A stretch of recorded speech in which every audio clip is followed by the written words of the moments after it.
Hello बच्चों, आज हम आपको दो परिमेय संख्याओं के बीच परिमेय व अपरिमेय संख्या रखना सिखाएंगे कि किस प्रकार से दो परिमेय संख्याओं के बीच इनको रखा जाता है। मान लीजिए दो परिमेय संख्याएं जो दी हुई हैं x व y हो, तो x y के मध्य हम अनंत परिमेय व अपरिमेय संख्याएं लिख सकते हैं।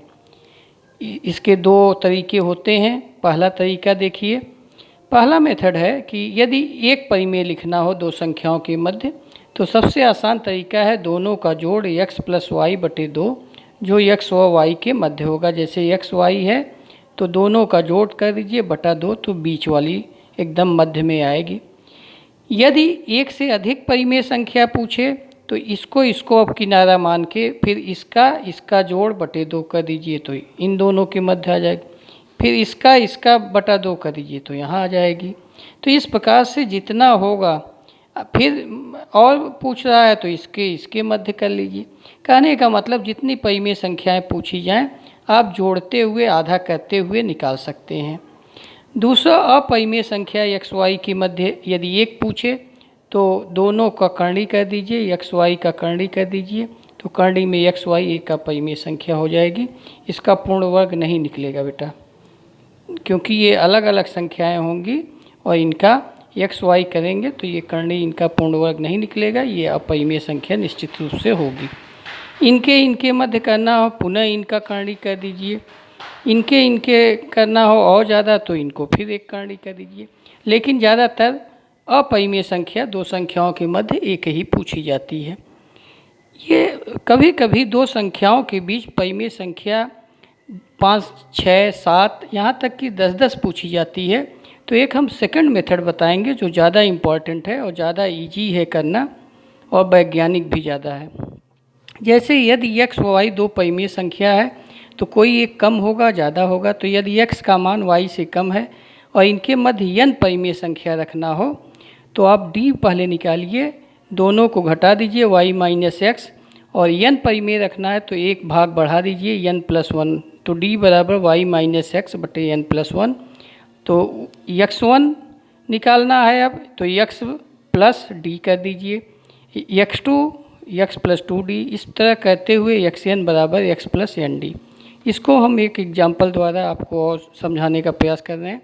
मान लीजिए 3 व 4 के मध्य हमको 5 परिमेय संख्या रखनी है। ये पूर्णांक भी हो सकता है, फ्रैक्शन भी हो सकता है, ये भी परिमेय संख्या है क्योंकि पूर्णांक भी एक क्या है, परिमेय संख्या है। तो कोई माने दिक्कत नहीं है, चाहे ये पूर्णांक दिया हो चाहे फ्रैक्शन दिया हो। तो 3 और 4 के मध्य यदि आपको 5 परिमेय संख्या लिखनी है तो 5 पॉइंट यदि आपको ड्रा करना है तो इससे 6 भाग होंगे। कितने भाग होंगे?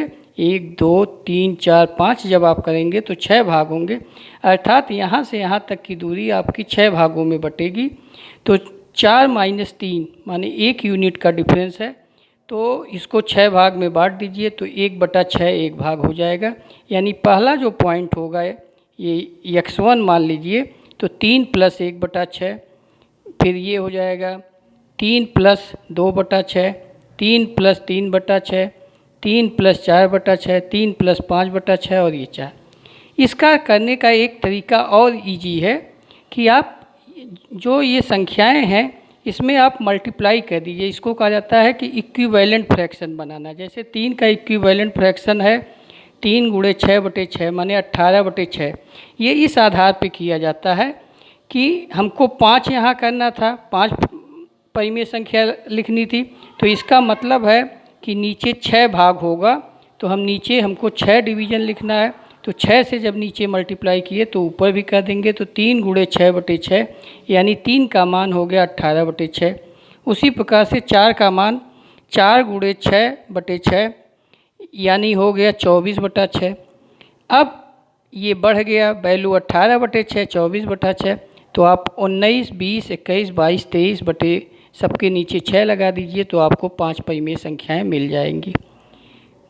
दूसरा सवाल देखिए कि 3/5 व 4/5 के बीच यदि आपको 6 परिमेय संख्याएं लिखनी है तो 6 बीच में रखनी है तो 7 भाग होगा।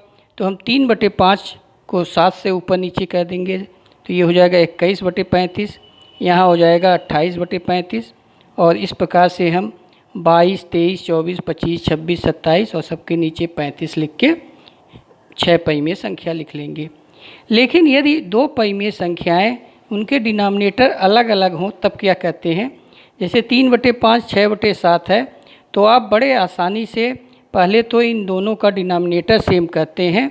उसके लिए आप क्या कर दीजिए, इसमें का 7 से यहाँ मल्टीप्लाई कर दीजिए, यहाँ 5, तो 3 सते 21/35 हो जाएगा। ये 6 पंजे 30/35 हो जाएगा। तो अब यहाँ पे खुद ही ये बड़ा गैप हो गया 21 और 30, यानी आप एक एक यूनिट पे चाहें तो 9 परिमेय संख्याएं लिख सकते हैं। तो इस प्रकार से आपको जब भी परिमेय संख्याएं दो संख्याओं के बीच लिखनी हो तो इक्विवेलेंट फ्रैक्शन का प्रयोग करिए, माने इक्वल, और आसानी से आप लिख लेंगे। थैंक यू बेटा।